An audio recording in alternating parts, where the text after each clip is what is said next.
You're listening to the Breezy Moms podcast on Digital Stream Radio. Suburban mom life is a thing, and if you have children, you know how important it is to find a tribe. Sometimes you find a good one, and sometimes you have to make a little noise so it will get better. So stick around. Hey everyone, you're listening to the Breezy Moms podcast, a weekly show that chronicles the adventures of motherhood. I'm Candace. Now let's start the show. Hey. How are you? I'm good, Miss Candace. How are you? I'm really good. I know we met last week, but we were on air last week, but this feels like the longest week ever. It does. It just really feels like I haven't seen you in a long time, but you also look really fancy. You got all I did. I got a haircut. I'm excited. Mm-hmm. And I got a tan, an even darker tan that I've already had. Look at that. Oof. Oh my God. Why are you always showing people the business on the show, Tommy? Well, because, it's like... It's too much. Put it away. Put it away.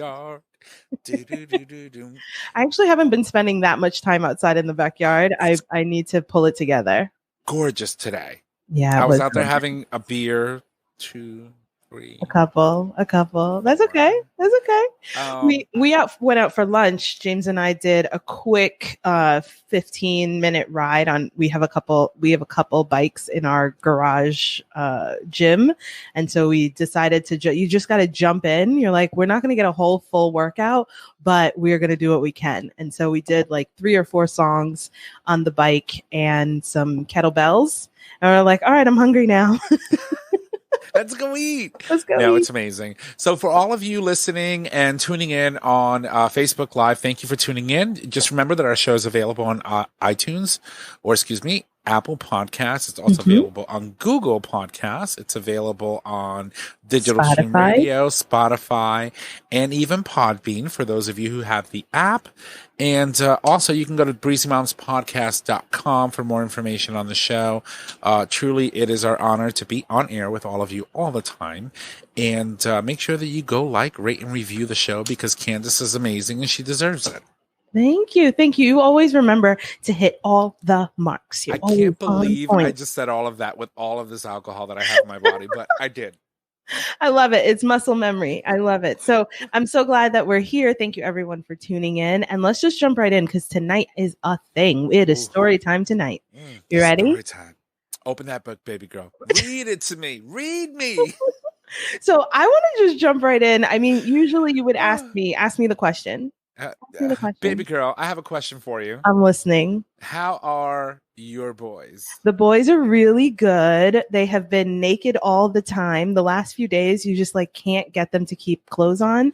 And they are digging a hole, like a person size, like a little person, but a person size hole in our backyard. So between the hole and the sand and the nakedness and the water, they're just wild. They're living their best life. They really are. And they're doing every time they do it, I think of it as like a Terminator thing. Remember, no, it's Predator. Remember when he's in the movie Predator and he's hiding in the jungle and he puts the mud all over his body so that Predator can't see him? This is what my kids are doing with the sand. Okay. They're taking the sand and they're splashing in the sand as if we don't have water. Right. And I'm you all are trying to make me look bad, but I know I have water. So you guys can't play me. Do what you want. I don't even care. And then they come in the house with all that sand and it ends up no. We take no. You hose them down, and it is not play sand. I'm calling it sand because it's really dry right now, but it's dirt.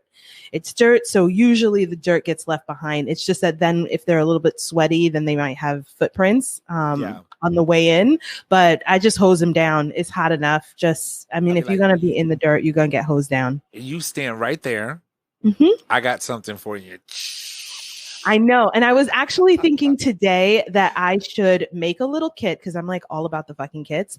I should make a little kit that has some body wash and have our towels ready and then give them the bath outside, right? If we're going to be outside until right before dinner anyway, then maybe we should just it would save me so much time cleaning my tub. Like, So not for I think nothing, Candace. I'm gonna try it I tomorrow. think you're onto something. And believe it or not, there is this little kit that you can buy at I think I was at Lowe's, I think it was. And you can build like an outdoor shower. Yes, Like yes. I I saw think one at Christmas tree shop a I couple think years I'm gonna ago. do it. I think I'm gonna build one. It Because would like be really cool. It would be really cool and really helpful. I mean, I was just gonna go the like Caribbean family bucket style, right? The so like, here's my fear though, right? So I'm terrified of spiders. And mm, any bug really that has more than two legs. mm-hmm, And so if I'm showering outside and now I'm butt naked mm-hmm, mm-hmm. and I'm in my outdoor shower and I see a spider, you It's gonna best be to believe my neighborhood is going to see me in all my full glory. all of that glory. All of it.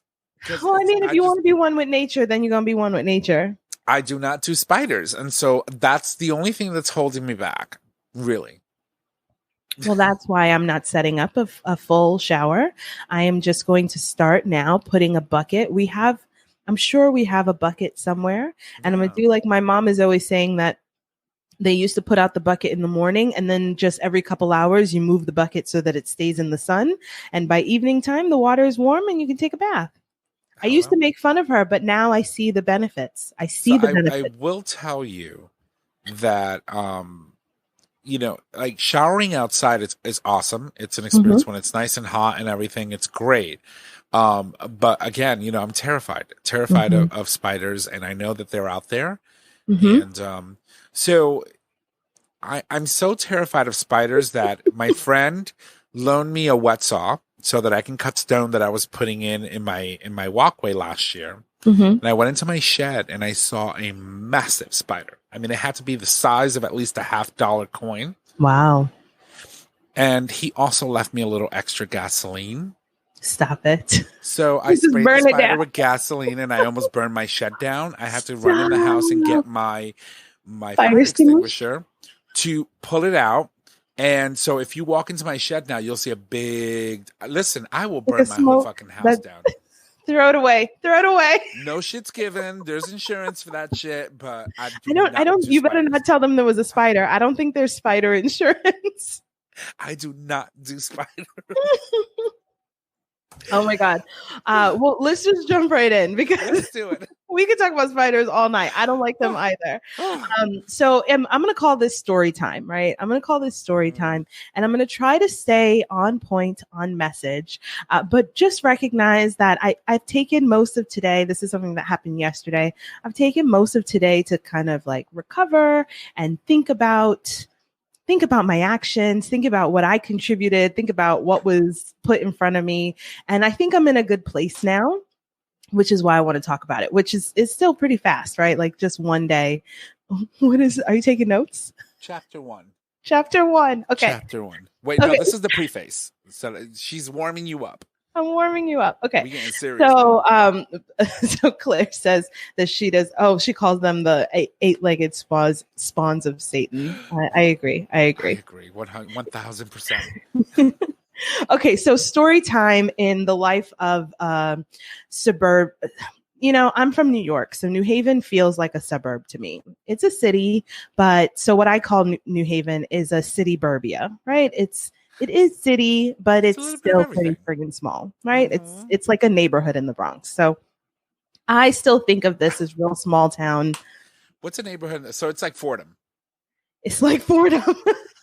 All of New Haven is like Fordham Road, okay? Let's go fucking shopping. It literally is what it's like, okay? It's like Fordham Road, period. Okay, done.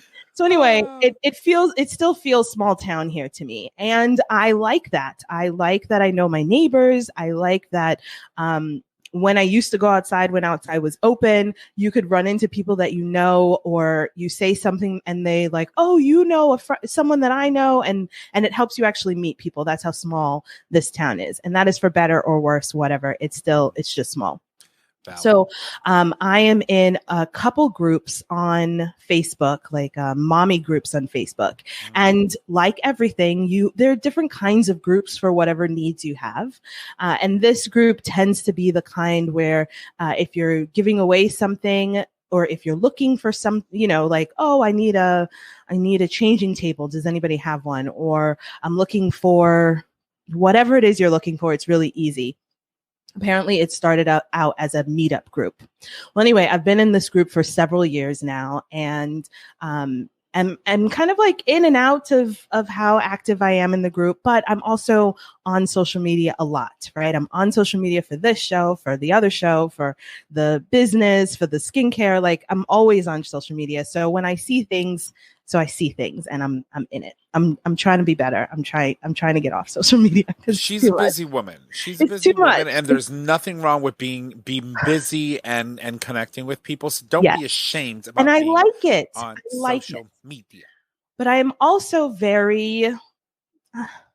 I don't think that I'm sensitive, but maybe I am sensitive. Okay, although I think I'm the right level of sensitive. Some people would say problematic. Right, problematic. Okay, and here's the thing: is that sometimes you see things and you're like, okay, this isn't worth talking about. But other times you see things and you're like, okay, this is definitely worth talking about. But I brought up the last thing that was worth talking about. Is anybody going to bring up this thing? Cause like, I start getting antsy. I'm like, does anybody see does anybody see what's happening here? Is anybody going to say something? Somebody needs to say something. Oh, nobody's going to say anything. Okay. I have to say something. So chapter 1. These are the stages I go through. Okay, so that was the backstory, because this is how women tell stories, right? You've got the backstory, and then you've got the backstory. The backstory is that here in New Haven, we are a Title I district, which means that everyone gets free lunch in the public schools, because there's such a high percentage of the kids who would qualify for free lunch anyway, that they might as well just give it to everybody else, right? It's not going to break the bank to give the last 10 kids, or the last, it's like 9 kids out of 100, right? I think we're at like 91% free and reduced lunch. So they're just like, all right, let's give everybody free lunch. And then because school is closed, the state, social services or whatever, I don't know if this is a pandemic thing or if this is what would have happened in any case if school was closed. They decided to send out an EBT card. So they were sending out money to families of all New Haven students to supplement food, given that's usually, the idea here is that a lot of kids get most of their food at school when they're in school. And so if school is closed, they're not getting any food. And so they're going to, the state is trying to make sure that kids are still getting food. I think it's a great idea. I think it's a fantastic idea. It's a fantastic idea. So and for some people out there who may think, well, what the hell is the mother doing? It's not about that. Okay. But but that's why I have the backstory. The backstory is, no matter who you are, if your child is going to a New Haven public school, they are receiving free lunch because it is a Title I district. And so because of that, when they decided to give out this benefit, right? This benefit they sent it to everyone. They didn't say, this is for the kids who would receive free and reduced lunch, but not for the kids who only receive it because everybody else receives it, right? Like, that's too much work. So you live on Alden Avenue, so you're not entitled to it. Exactly. But you are, because your child goes to the school, right? Yeah. So everybody got it.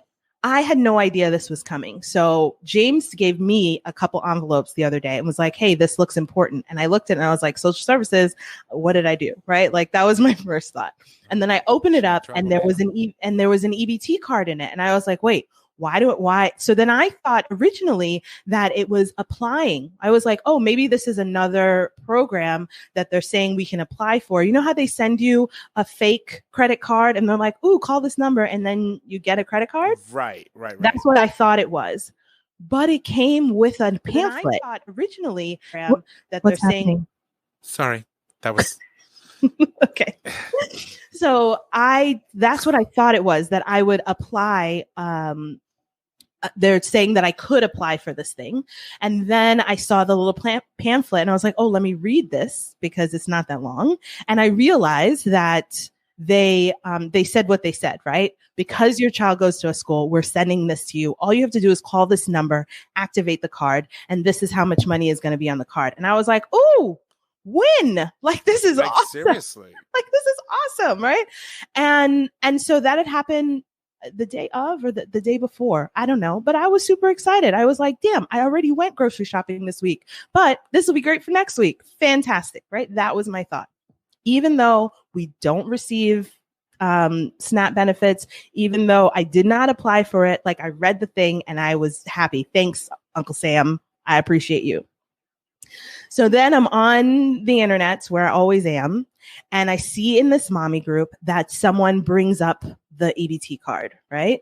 And it's basically that they don't really understand. At first, they weren't sure if they were meant to get it. And then they weren't sure if they should spend the money because they live in a neighborhood. They mention the neighborhood. Okay. And it's it's like it's the neighborhood associated with Yale, right? Like, I mean, all the neighborhoods are associated with Yale, but they live in the neighborhood that's right behind Yale. So it's like the fancy neighborhood. Right. And so thankfully they are not food insecure. And so when I read that, I was like, wait, what? Like my brain started to twerk a little bit.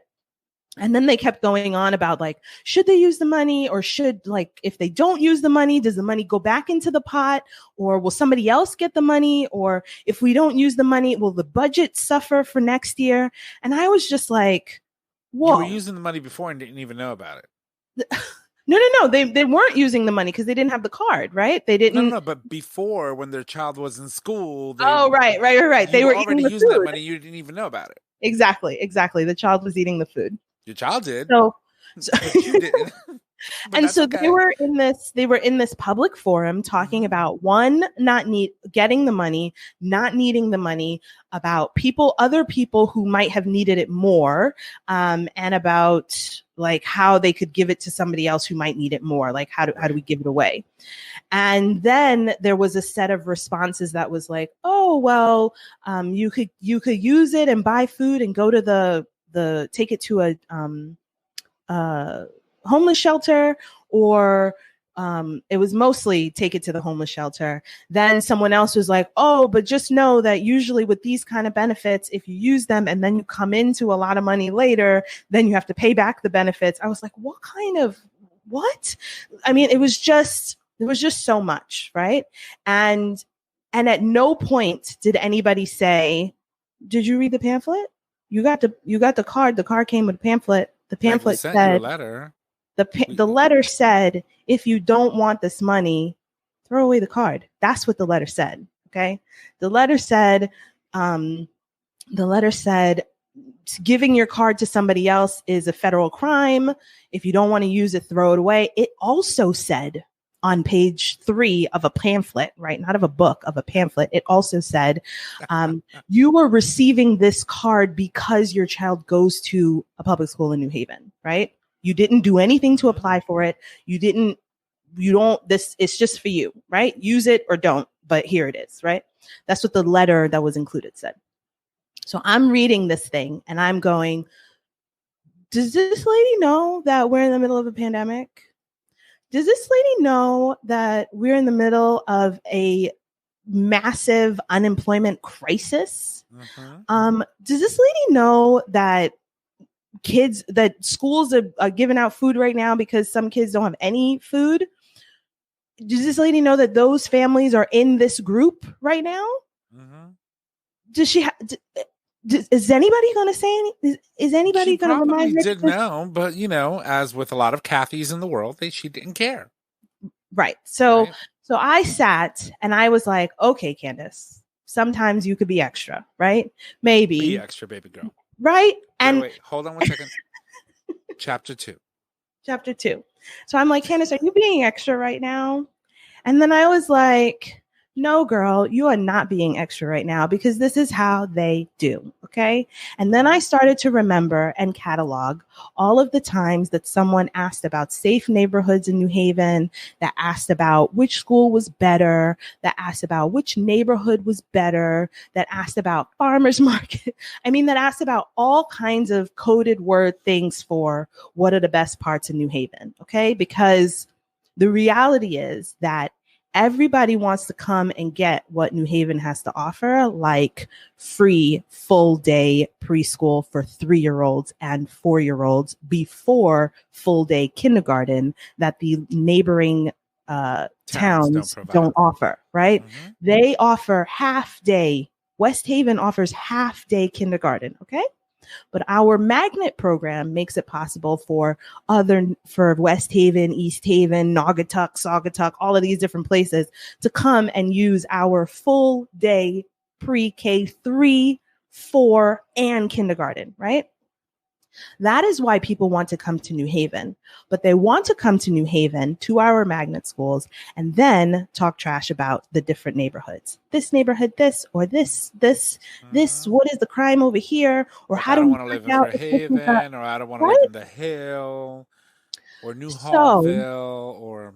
Exactly. So it was very challenging for me to read this one post in isolation of all of these other things that I had already seen in this group, right? And so I was like, yes, maybe like 0.1%. They don't know, right? But that's what Google is for. Google been around a long time. That's what the number on the pamphlet is for, too. And this group has been acting up, okay?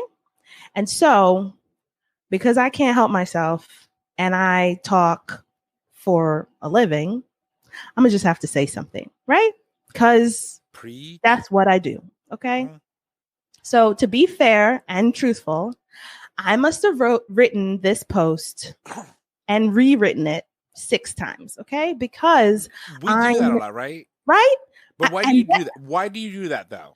Because if I say the first thing that comes out of this brain, they're going to think you're crazy. Problem, okay? Mm-hmm. It's going to be a problem. You're going to be problematic. But listen, even with the revised 7 times version, it still you're was probably still problematic. So I even, Tommy, took the text out of Facebook into notes on my computer so that I wouldn't accidentally send it before it was scrubbed of all the you better pull yourself togethers. Okay. So I decided, look, this is as clean, nice Black girl, right? Not confrontational, but I shouldn't say that. It was confrontational. It was not aggressive. Okay. This was not aggressive, but fucking confrontational because this needed to be confronted. Okay. And then I posted it. Okay. Here is what you did. Here is what it sounded like to me. Here is how it could have been. Not could have been. Here is how it was offensive to me. And I don't even generally have an EBT card. And here are the 8 things that you could have done with this thing.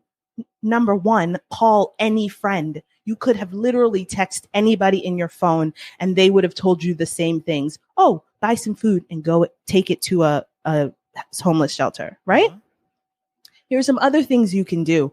You can buy your kids some food because all of our kids have been eating like we've never fed them before.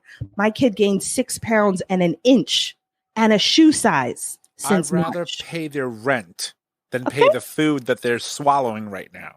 Listen, okay? And I'm talking about myself. Exactly. I want to pay my mortgage. Feed your own kids because your kids are eating more than they should be right now, okay? Seriously. Feed your best friend's kids. Find your friend down the street because she probably not mad about an extra $300. Give her the money, okay? Yep. Come on this very group and say, hey, any mama out there want to meet me at the supermarket? My treat, okay? And then you use your, thankfully not food insecure grocery budget. You pay for their groceries, and then you use the EPT card to pay for your own groceries. No laws broken, right? You take your EBT card and go to a local bodega that's a small business. spend the money there, then take it to your friend's house, right? Take it to the shelter, take it wherever you want to. Now you've done two things, right? You have supported a small business and you have fed someone who's hungry. What else can you do with this thing? You could take your grocery money, your cash grocery money, give it to any organization of your liking, take the EBT card and buy groceries, right? Double duty. You could throw the card in the garbage like the pamphlet told you to. You could walk down the street anywhere in New Haven and offer the first person you see $300 cash, right? Because I'm a good person and I want to help you out. And then take the EBT card and go to the supermarket and spend it. That's what you could have done without any questions, right? Without even having to bounce ideas off of anybody, right? And if you're watching this and you got the EBT card and you don't know what to do, use any of those things. Send it to me. I will feed this kid who gained 6 pounds in 3 months. Okay. That's what I will do. Okay. I eat. You can give it to me. Okay. Ain't no shame in my game. So that's what I said. I said what I said and I left it there. Now, the first thing that happened was two women who were not the woman who posted came to defend this lady. Okay. They didn't post it. They came to defend her. Still 2 days later, the lady who wrote the thing hasn't said anything. Right. But these two ladies came in hot, hard, and heavy about the validity of that question, because it's not a problem. It's a fair question. Maybe she's not from New Haven and she doesn't know anybody in New Haven who understands the EBT card or this benefit, right? And so that's why she came here. Right? Because nobody get the card if you weren't from New Haven, or if you didn't have a child going to school in New Haven. Okay, but even if we weren't talking about that, none of your friends would help you spend $300. None of your friends would have any ideas of how to help you spend $300. Okay. I have. That's what they came in to tell me. And I said in my original post, because I wanted to make clear that the issue here is that the money came as an EBT card. Okay. EBT, SNAP, it's called SNAP here, welfare, those kind of benefits come with stigma. Okay. Nobody said anything about the stimulus money that came direct deposited to not all accounts, but to lots of accounts a couple months ago. People were actually mad. Okay. People were actually mad that they were over income because they wanted the stimulus too. Okay. But give them an EBT card with $300 and exactly. Nobody had any problems figuring out how to spend that stimulus money. So I called this EBT card a stimulus. That is how I see it. The government is giving out money, stimulus, right now in the middle of a global pandemic and unemployment crisis. All of the money, any money that the government is giving out right now is stimulus. That is unemployment benefits, stimulus, especially since they've opened up unemployment to people who generally, like myself, would not have been eligible for them before because because I'm self-employed, right? But global pandemic, everybody deserves unemployment, right? Unemployment, delays on your mortgage, stimulus, okay? Delays on your utility bills, stimulus money direct deposited into your account, stimulus. What else were they? Stays on student loans, stimulus. Stays on rent, stimulus. All of them are stimulus. But EBT card, which is a stimulus, that doesn't sound like stimulus. That sounds like welfare. And holy shit, I don't get welfare. What happens when I go into the store as a what? As a rich looking white lady? as a pretty white lady, as walk up in smart there white and hand lady, over the EBT card, and they're gonna look at you like they look at everybody else. Anything else? exactly. And what are you gonna say? Oh, but no, but I don't have what. But the state sent this to me because you know what happened is I live in the neighborhood. I mean, we're not. I mean, thankfully, we're fine. We're fine right now. But because my kid goes to the school, the public school, and everybody else get free, then he gets free. So then they gave, but right. Like I got news for you, woman. Let me tell you something. Let me tell you something really quick. When you walk up into a supermarket, which by the way is considered essential, but they only get paid like what? $10 an hour to do that job. They don't give a shit about your goddamn fucking EBT lookalike card. Just go up in there and spend your shit, and you don't have to worry about that person judging you because you know what? They don't make enough money for that shit. And they're just more concerned with making sure you don't cough on them through the glass. Right? Seriously. They looking at it the least amount possible. They don't care what it is. Did it click green? Did it say yes, paid, accepted, takeout card? Approved? None. Approved. That's what That's all says. they care. That's all they care about. Approved. But would you like paper bag, or are you going to bring your own bags, or do you want me to just toss them into your car? What do you want me to do with the shit? Exactly. They don't care. But because EBT cards and welfare and SNAP benefits come with stigma, and we're going to call it stigma because it's negative, right? There's no positive stigma. Because they come with stigma, all of a sudden we have to think about what we're going to do with this stimulus money because it's problematic. Okay, it's going to make us look bad when we're out in the streets, and we have to have our story ready so that if somebody asks us why we're using this card, we explain to them, oh, but we're actually using it to get money to go give to the homeless shelter. Why is any of that necessary? Don't nobody care about your business that much. Okay. You walk up into the place, you buy your groceries, you put them on a little belt, they turn on that little button, and they go, nee. Yes, exactly. Nobody cares. When they get to the end, she scans it. You don't even have to hand them the card. You put it into the machine yourself. Yes. Okay. Listen, you want to get a little sticker and decorate that bitch to death? You go right ahead. You slide it into the machine. You put in your little pin that you established through the little phone number that you had to call. And before you know it, and it's you're done. walking out the door, and you never even handed them this little stimulus card. Exactly.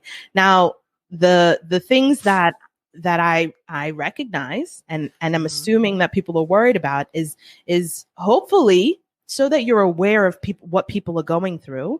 You should know that EBT money is not for anything and everything, right? You have to use EBT money for food. And there are things that you can't use it for paper goods, right? So this is the issue with you can't buy hot food or pre-prepared food. Yeah. You can't buy toothpaste, paper towels. You can't buy any of that stuff. It has to be food, right? So that's something you have to know. That's like research, right? Or if you're a part of society and you have some idea. Like, I feel like you should have some idea of these things that are available to other people. Like, it's just being a part of the society. Unless it's the cash part. Like, so some people will get, for example, right. SNAP So some people get cash. Yeah. And maybe they don't know that. And so if you're getting a stimulus card, chances are that it's cash value and not SNAP value. And so you may be able to. And see, I don't even know that.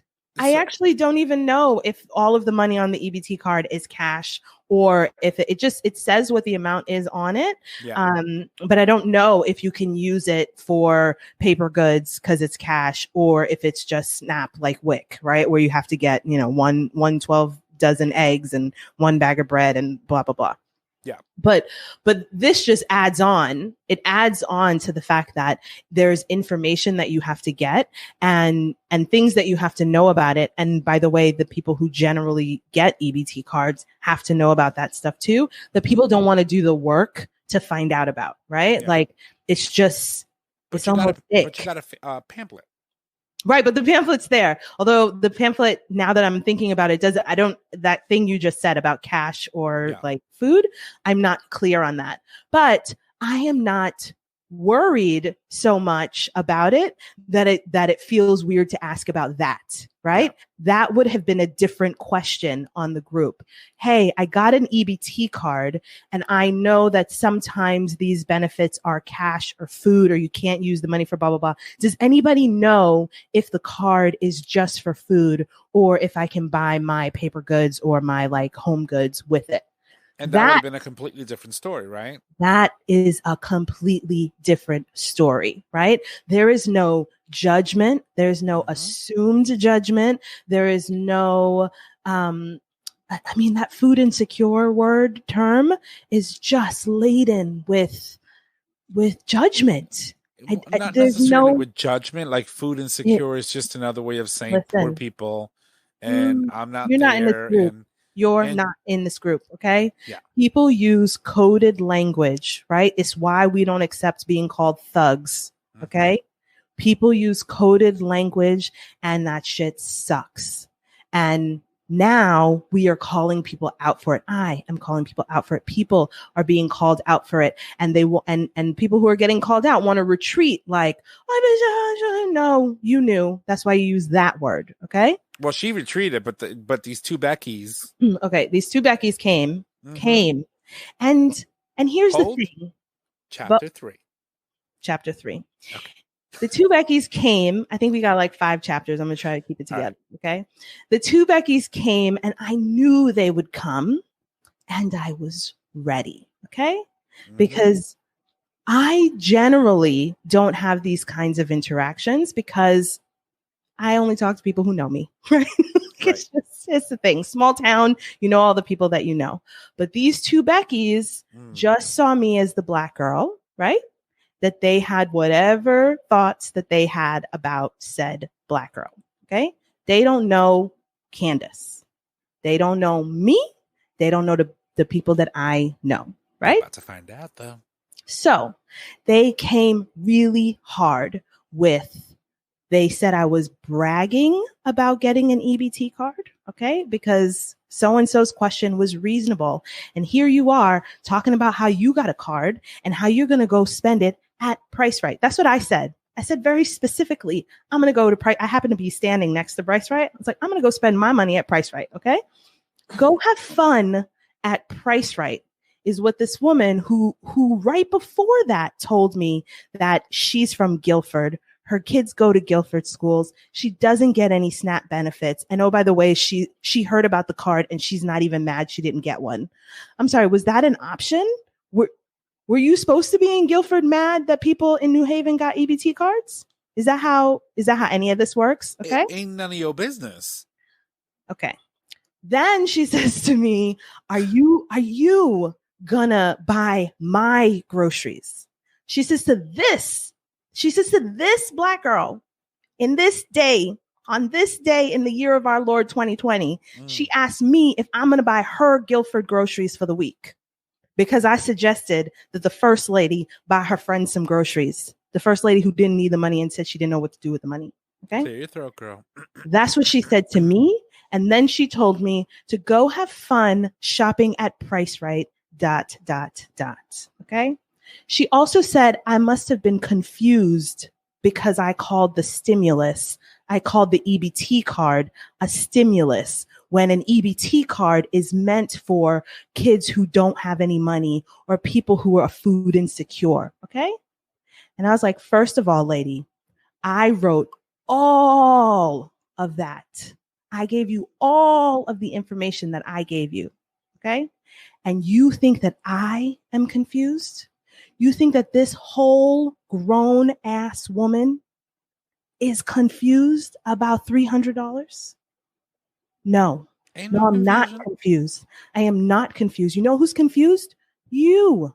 Okay. You are confused because you have an idea of what you think someone from New Haven knows. Okay. And that I can't possibly know more than you from fucking Guilford about what's going on in my town. All right? In my neighborhood. In my town, in my neighborhood. Okay? Then other woman, I almost said friend, but she ain't my friend. Other woman gets on and says, I am usually offended, and I wasn't offended by this. Okay, that's what she says, and I'm like, listen, lady, I am not easily offended, and I was offended by this. Okay, usually I'm not offended, but this shit is offensive. I am properly offended by what is being said in here. I am also now properly offended by how you were talking to me, because how dare this Black girl from New Haven challenge you? Okay. And how dare I not stop when you give me your sad story about how you used to be on welfare back in 1972. Okay. Nobody cares. I don't care. You should have felt offended by this thing because of how you remember feeling. Okay. That's what you should have been. In this moment, you should have been offended. But that's none of my business. I can't tell you how to feel. What I can do is tell you how I feel, and what you cannot do is tell me how I should not feel. Mm-hmm. You cannot say, oh, you shouldn't be offended because I wasn't offended. That's not how any of this works. Okay. Now, chapter 4. I happen to be talking to a friend who is an amazing ally, right? An amazing white girl, and friend and ally, all of the things, right? And she was like, oh, no, she didn't. Oh, yes, she did. And she says to me, I'm about to write a strong worded post. And this is what she says to me. Anything you want me to use my white lady privilege to say? And I was like, thank God for you, who has been reading the posts, right? Not my post, but like the general posts from the last month, have been reading the articles, have been reading the information on how to show up and show out as a fucking white ally, as a co-conspirator, as a person who is willing to risk your social capital for another mom, for a friend, for a fucking woman who deserves to be heard just like everybody else, because you know that you have it, and you know that yours is more important than mine. You don't think that yours is more important than mine, but you recognize that other people do. Okay. So I was like, listen, I can't put words in your mouth. You could say what you want to say. Just make sure. Since you're there. Since you asked. Okay. So then so this lady says this thing, and so once my friend says something, once my lily white friend comes in, now all of a sudden this lady goes, oh, I give up. I was just trying to say. I was like, oh, but you weren't giving up when I told you all the facts that I said, right? But now there's someone who looks like you, who your tears do not work on. Oh, by the way, your tears don't work on me either. Now you can't use them. It's like negative charge. It doesn't work. White lady tears do not work on another white lady. It's like a white version of like reverse psychology. Right. Like I'm coming for you. Like no, it's like oil and water. It doesn't work, right? But she wasn't ready for that. And then end of chapter. Are we in chapter 3? End of chapter 3. Chapter 4. Oh, okay. End of chapter 4 is that the moderator of the group shut down the comments in the thread. Okay.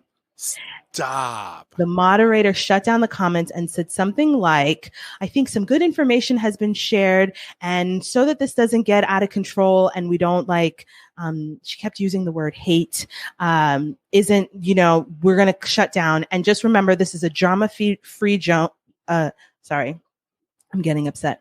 Just remember, this is a drama-free zone, and it will, and per the rules, it will not be tolerated. Right now, the black woman became problematic, huh? Okay, so this is exactly what it looks like. It looks like I said something, and so was mad and probably cried, and so now, don't forget the rules. Okay. So that was the end of that. The thing is shut down. Now I was upset, but not surprised. Okay. So I was ready to start a whole new thread, right? And go out in a fucking blaze. Okay. Burn it all down. Listen, okay. I had the Angela Bassett waiting to exhale meme ready. Match ready. Hand, okay. And match gasoline. in hand. And a friend of mine, turn it up like my shed. Exactly. And a friend of mine who you know, Becca, right, who is a badass in her own right, and also a badass ally, was like, wait a minute, what? And she went on and said something, right, with the kind of like white lady fury that is just wonderful to watch, right? Mm-hmm. And I had to sit with, just for a minute, the fact that I was furious, but felt it important that I say it the right way, because if I share my fury the way that it comes out of my brain, out of my mouth, nobody will listen to me. It will get lost in I'm an angry Black lady. Exactly. You're problematic. Exactly. But this girl says what she wants in 4 sentences. And put up the peace sign and walked out stage left. Okay. Can we talk about like what she said? What she said? So she made a comment. I don't remember exactly what she said, but she made a comment that said that she has seen this one too many times in the group, that there is a lack of support for moms of color. I think she used BIPOC, Black, Indigenous, and people of color. And that shutting down the comments on that other thread was absolutely absurd. It shut me down. And no matter what your intent is, the moderator came back and said it was mostly because the other women were attacking me. Like, she was recognizing that these other women were attacking me. And so that's why she shut it down. But everybody notices that that's not what it looks like. What it looks like is that I got shut down, right? Yeah. And so what Becca says is, not only did you shut Candace down, but you shut down the possibility for anybody to come up and give support to Candace, right? So only the people who were attacking Candace got airtime, and nobody else got any airtime, right? So that's what she said, and she walked out, right? And now there was a flurry of responses that were very different to the ones that I got. Okay. Now, granted, it was the middle of the day. Maybe people weren't paying attention. They were doing their own thing. Not everybody's on social media all day like I am. Fine. Right. But it was evening time, and now people were close to their phone and they got it. And all of the things that were coming in were more about, yes, I saw that post and I felt some kind of way about it, but I wasn't sure. Right. I saw the responses and those were horrendous, right? But I still didn't say anything. You could have said something. We have to do better in this group. Like, there was a whole lot of support, right? There was a whole lot of support. And then the moderator came on and apologized to Becca for being upset that the comments had been shut down. And Becca said, "You're apologizing to the wrong person." Thank you. Okay. And I know that, and everybody knows that, but this is a place where it is, see, the point of me saying something yesterday was not because I thought I would change that lady's mind, okay? Because when has that ever happened? Have you ever been in an argument with someone, been right, that person is wrong, and they're like, "Oh, you're right, I'm sorry, I was wrong." Nobody. Have you met like Trump's entire base? Nobody says that. Okay. Yeah. I knew that I wasn't going to change that lady. Yeah. And I also knew that I wasn't going to change those 2 women who came after me. Right. My whole intent was to show the group at large what was happening. Right. My whole intent was to show the group that even these questions that you think are simple, that you think this is a world where you can just ask anything. No, you can't. Okay. You can't just ask anything without acknowledging that we live in the society that we live in, and that words matter. Words absolutely matter. And so no, they're not rooted. They're rooted in intent. And whether you intend them or not, I understand that sometimes people's intentions are misinterpreted or not there. The point that we are saying today in 2020 is that it doesn't matter.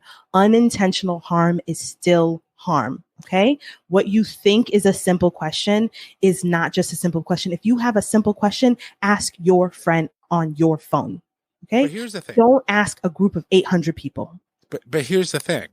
So we're in the midst of a pandemic, right? Mm-hmm. And so we're all quarantined. Well, we should be. We should be. If you aren't, then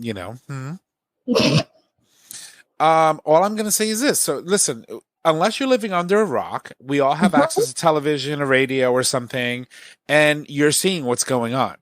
Right, you can't escape the fact that there is a black social reawakening in America, and a reckoning that's coming, and your white people need to find, chill the fuck out. So we're not awakening; they are awakening. We are forcing them to. We are forcing people to pay attention. So, we have already known this thing. We've already seen it. But the point is that you're not living under a rock, and you cannot operate in this world like you don't understand our current culture, or our current climate. Okay. Correct. So you can't avoid the subject of where we are as far as where black and brown people stand in this country and what they're fighting for today. Right. In the midst of everything that's been going on in the past 3 weeks.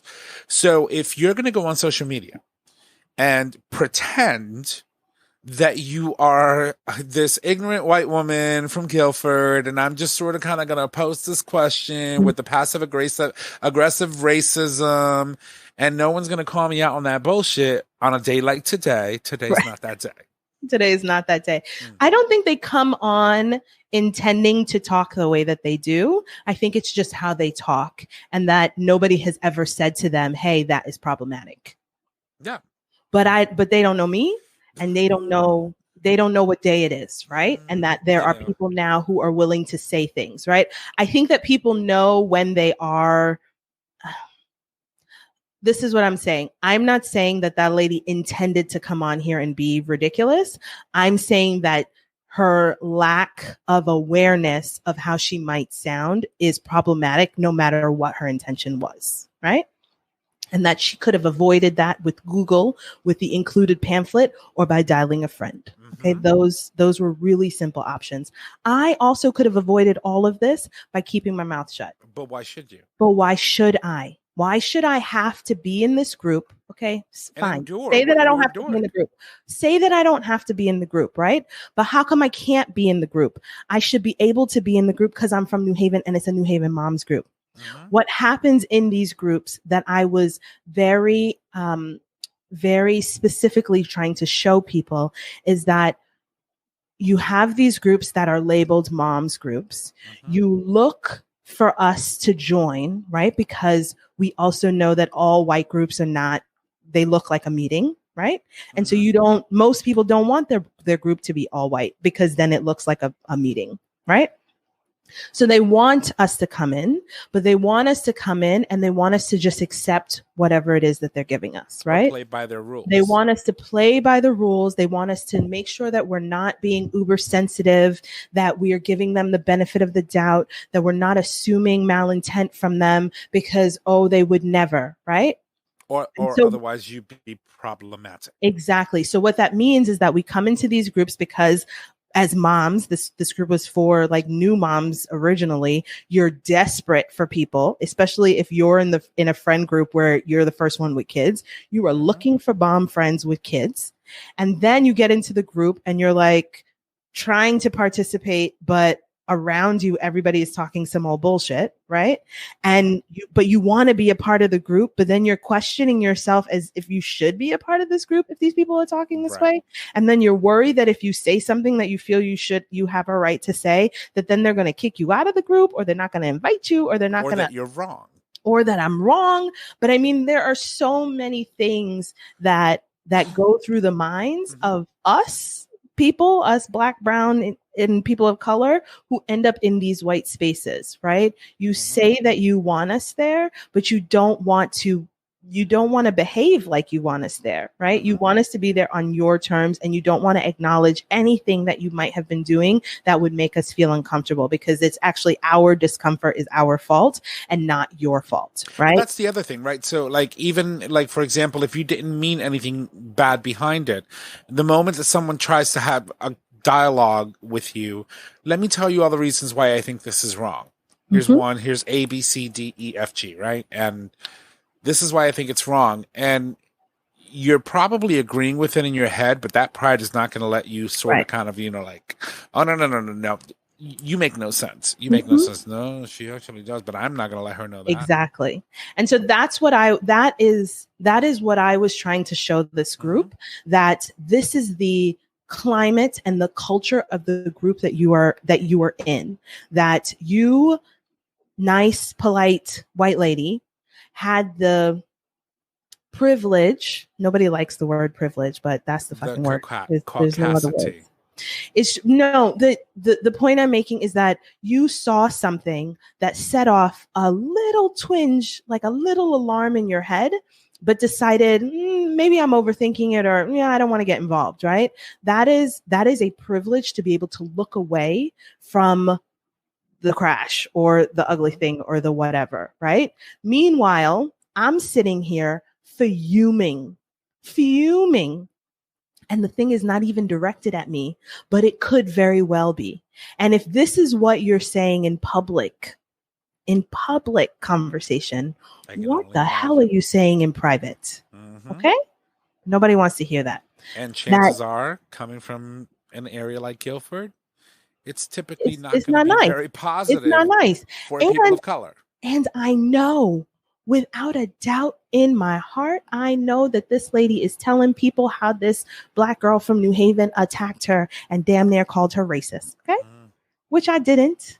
I felt it, but I didn't. Someone else brought up the fact that you can't talk about the stigma of EBT cards and not bring up race. And this lady said, oh, it is rude to bring up color. Nobody said anything about color. Nobody said anything about color. But it's always about color. The whole interaction with me is about my color. And that is not an over-exaggeration. That is not a race baiting. That is an actual fact. The whole problem that those women had was, how dare I challenge and make this nice lady who was just asking a simple question feel bad? How dare I make them feel bad for not seeing anything wrong with this question? How dare I challenge them to look at it again and see how maybe it could have been bad, right? And how dare I not stop when they told me to stop? How dare I? Who do I think I am? I wasn't ready to stop. You shut me down. That's how the internet works. I just start another thread. Right. And so, So that's where we are. I know I'm not going to change Becky 1, 2, and 3. I'm not going to change them. My hope is that people who are watching this, and I think that, it turned into a whole kumbaya moment afterwards, and everybody was like, oh, but I want this place to be open, and because nobody wants to be accused of being racist, right? I didn't even call you racist. Today. I didn't even call you racist. You started to feel racist. And that was somehow my fault. Those are your demons. Those are demons that you have to deal with, right? And you don't see an exorcist. You don't want to look at that. Okay. So now all of a sudden everybody's kumbaya and everybody wants to like rethink this and refigure out how to be better and blah, blah, blah, blah, blah. But that was my point. We can't, in this group of 800 people in this day on 2020, be still talking about like whatever random shit we're looking for. We have to be talking about the thing that everybody else is talking about. And it's not about whether this is a safe space away from politics, right? It's not about being it's not about being political. It's about being a safe space. And it's not safe just because we're only talking about slippers and diapers and size 4 sandals, right? But the thing is that no matter how you slice and dice it, every program, every group, everything that you do is impacted by the politics, even at a local level, right? All the programs that are available, those programs are derived by local organizations working with local politicians and government who have the funding to fund all of these programs. And so, No, I'm talking about a group on Facebook. No, that's what I'm saying. Oh, okay. So when you're talking about a group on Facebook who's talking about, we don't want to make it political, but this is a mother's group, you got to understand the dynamics that drive the fact that you're a mother, that you have to think about programs, you have to think about schooling, you have to think about all these things that are driven by the political machine. And so the notion that you can sit there and say that this is not a political group when you're a mom's group is completely asinine, mind, because Right. most of the things that mothers do rely on decisions made by politicians and groups and local organizations in your area. Whether you're going to be able to work however much you need to, whether you're going to have childcare that's covered or not covered, or have access to sick days or pay, all of those things. I hear what you're saying. What I'm getting at is when people say like, oh, this Facebook group is for knitting. We don't want to talk about any of the politics, right? That's what I think people want to say in groups. But as your group is public and gets larger, you have to recognize the responsibility of your group to be a safe space for everyone, right? It just has to be safe. And safe is not, we only talk about knitting. Safe is everybody who's in here is going to feel welcome and respected and honored, right? For their whole person, not just their mom person, but the fact that you can't not see my blackness needs to be recognized, right? And I didn't make the conversation about the EBT card about race, even though I know it's about race, right? But I made the whole thing about race just by being Black. And that's what I want people to see, that I don't have the luxury of playing nice, polite politics and just not making people feel bad or whatever, because just when I say anything, people feel attacked. I could say, I really like your hair, and somehow it would be aggressive, right? Of course. That is the thing that we're trying to recognize. The worst part about that I'm trying to get them to recognize. You mentioned the knitting group. So you could be in a knitting group and all you're allowed to talk about is a knitting group, and then you go ahead and you say that you stabbed someone with a knitting needle, and it's a knitting needle. It's related to the knitting group, but somehow that's not okay. So like you can't really just you can't live under a rock. You cannot live under a rock. Understand, right? And everything is connected. Everything is related. Everything that's happening right now impacts every single one of us, whether you like it or not. And so that you have to make sure that, first of all, be on the right side. It sucks for you if you're on the wrong side. On the wrong side. You can ask Christopher Columbus over on Worcester Square. Gone. So gone. Is he gone? Did it come down? Because that did. He came down. Okay, good. Because the video that came from that, so this is the thing that happened on the same day that I was having this conversation, and the whole thing was triggering me because that's 4 miles from my house, probably not even a full 4 miles from my house. Yep. And so I was feeling very, very, and particularly, I don't even know, abandoned, stressed.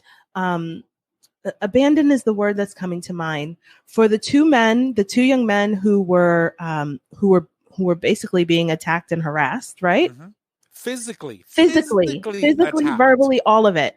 Were being attacked and harassed, and that who didn't even get arrested. Right? But that the thing that struck me the most and why I felt the need to talk about what I did in the group was all of the bystanders, all of the nice, white, not racist people who were not against the Black people and were nice, anti-racist is not the word because it's actionable. The nice, not racist white people stood by and watched this mob of white men attack these two brown guys. I don't know if they were Black, but they were brown. Okay. They stood by and they video recorded and they took pictures and they watched. Okay. That is how I felt in this group and why I was triggered by the thing that happened, because we are not safe around racist people who are trying to harm us, but we are also not safe around nice white people who will not do a single thing, to say anything or put themselves in a position to stop harm that is coming to another person. Okay? That is why I was so angry. That is why I feel so abandoned. That is why I feel so fucking enraged. Okay? Because when you look around and you know that everybody is against you, then you know how to come correct. You know how to be ready and on guard and everything. But when you allow yourself to think that you are in a safe place, that there are people around who say that they're your friend, who say that they care about you, who say that they care about your kids, who say that they care about Black lives, who say that they care about everybody, who say that they're anti-racist, who say that they're allies, who say that they will be there, right? When they stand by and watch, they just watch other people who they can stop. A white lady can stop a fucking Mack truck, okay? Mm-hmm. She can stop a Mack truck if she stands in front of it. That is she'll all. Never have to. She'll never have to worry about being run over. She doesn't have to do anything. She can stand in front of a fucking Mack truck and stop it dead in its tracks. That is what I expect of any white person who is claiming to be an ally, anti-racist, or care about Black lives, right? That is what I expect. I expect you to say something, not to sit by and watch, because that makes you complicit. Nobody wants to hear that. Nobody wants to be told that. Nobody wants to sit in that. But that is what it means. Okay? And I am not your nice Black friend. I am not a special Black girl. I am just a regular Black person who will be run over by that truck in a hot second. I literally,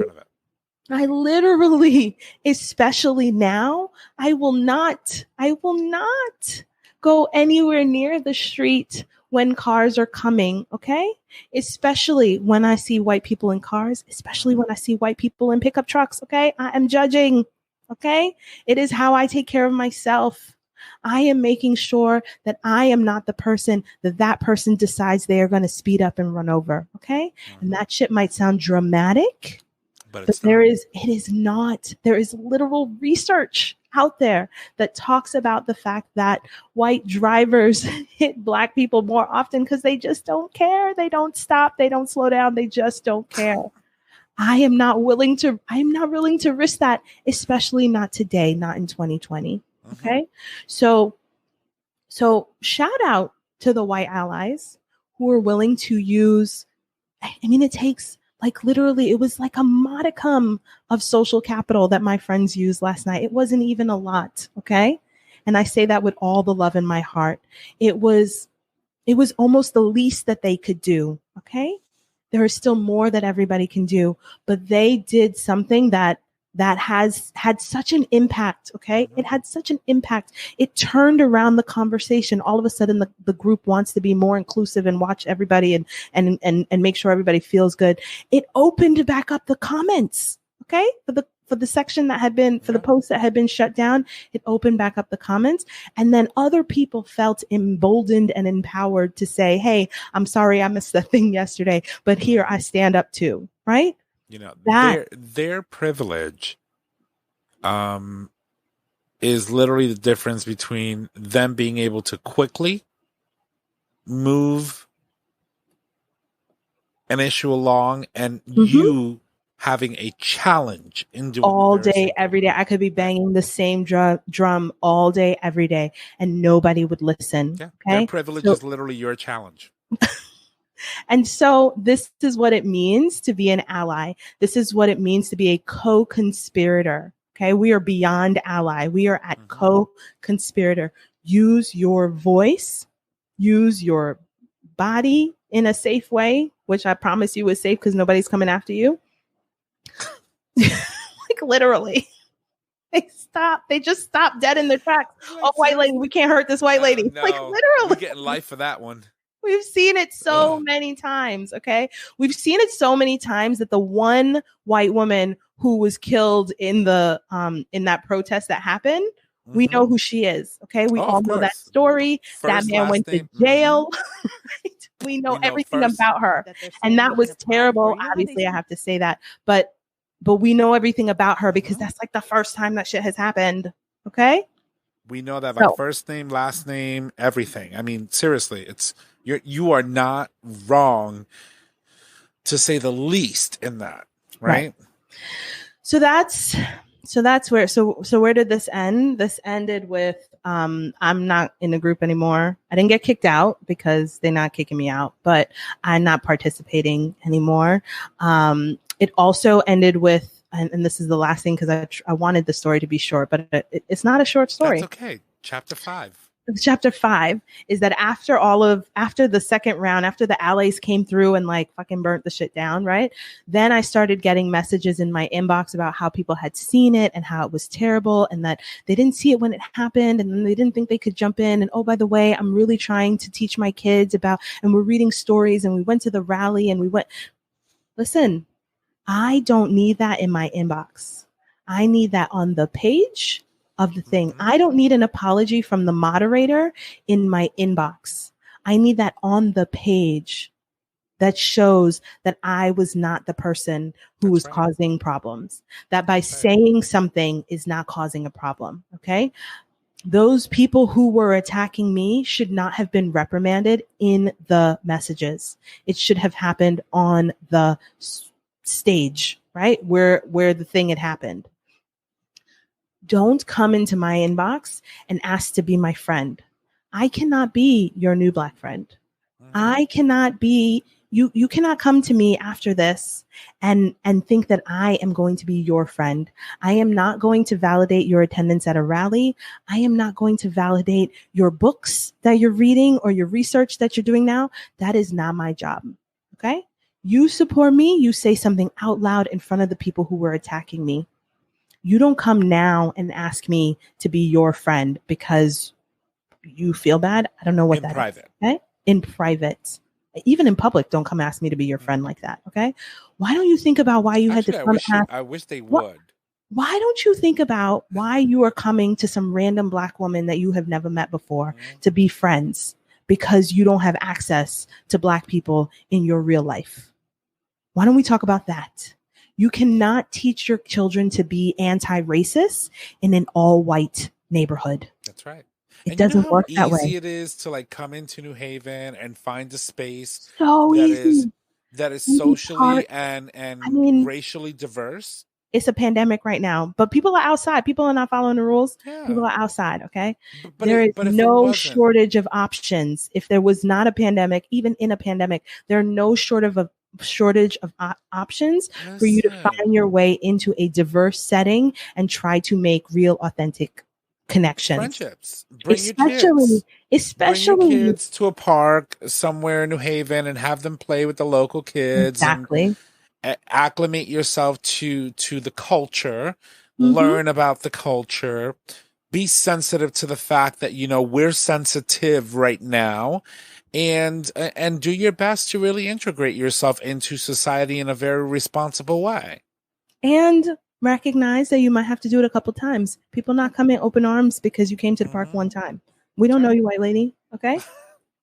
So this shit is uncomfortable. It's uncomfortable. But imagine how uncomfortable it is for us. Okay. This is the first time you have felt discomfort.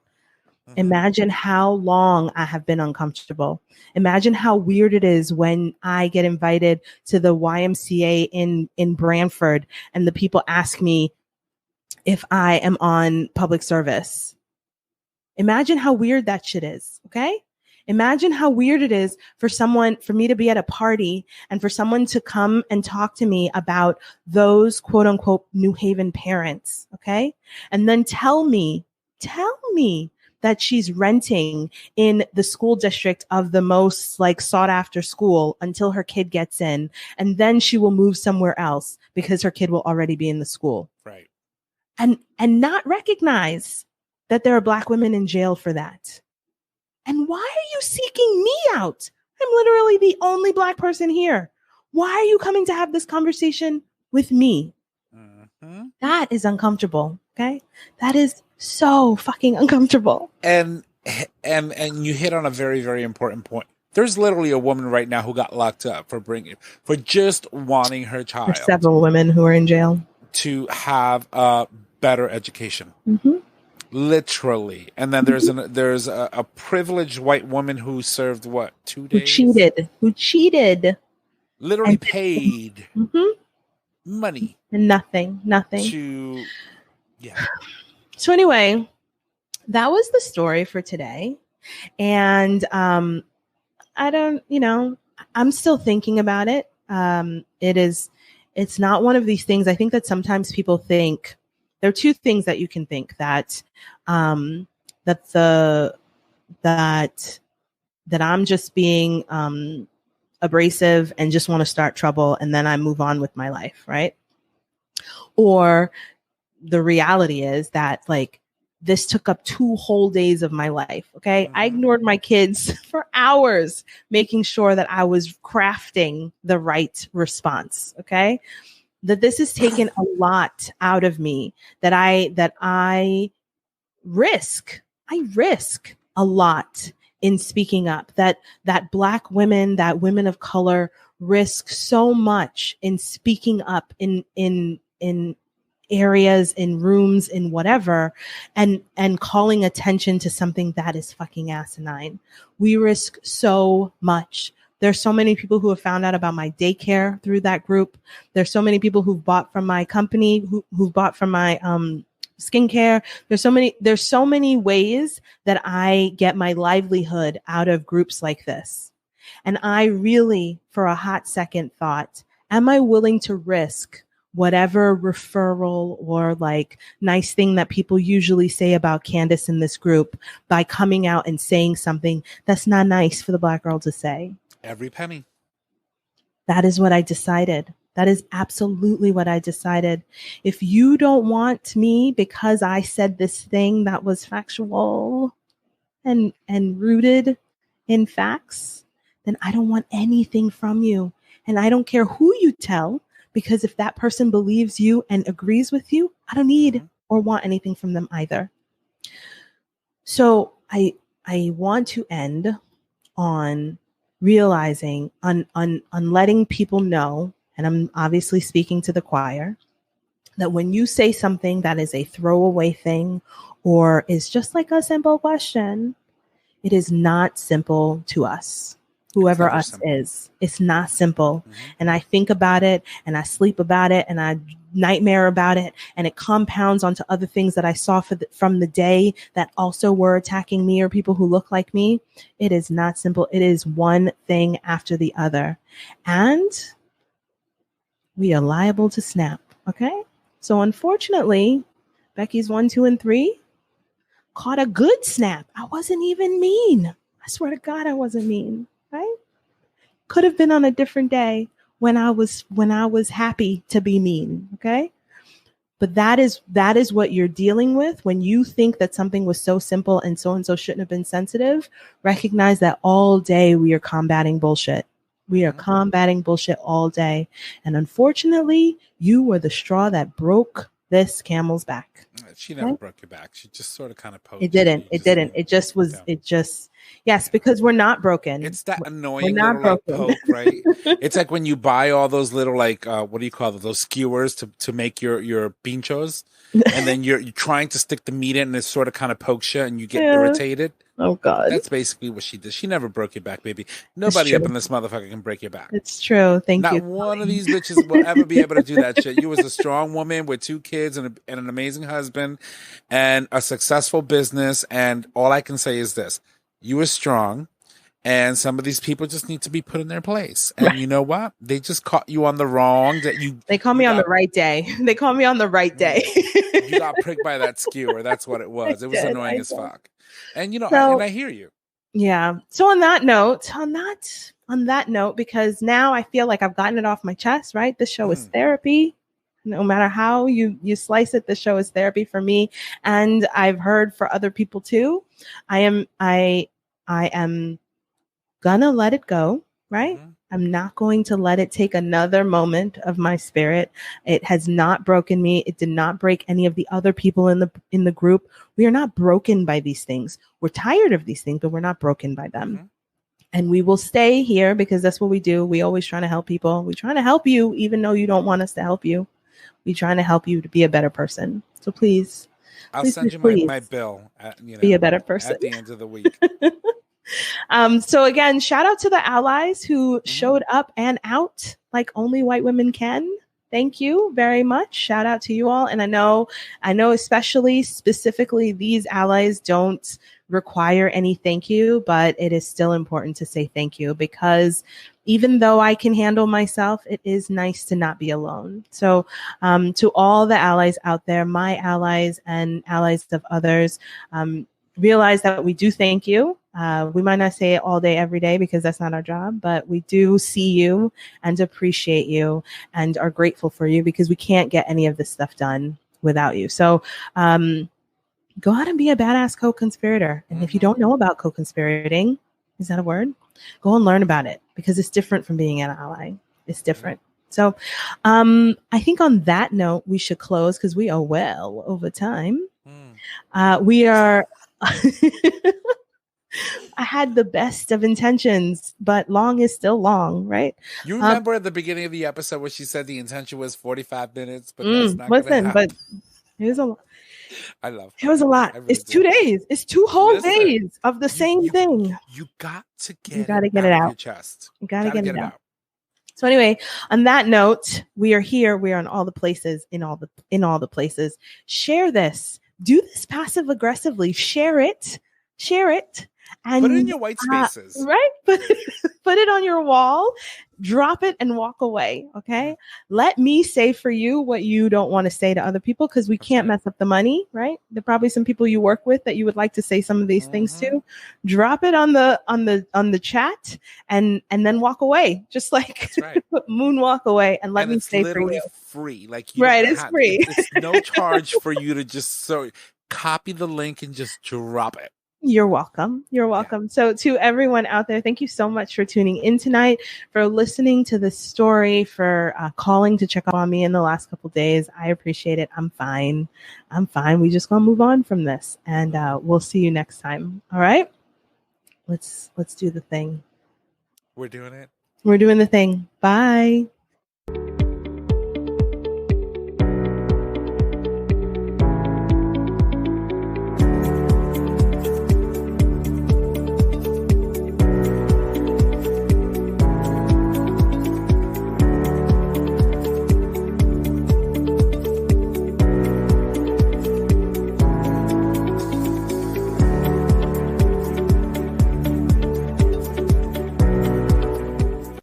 Follow us at Facebook at Breezy Moms Podcast, or email us at breezymomspodcast@gmail.com. Until next time, don't stress, just breathe.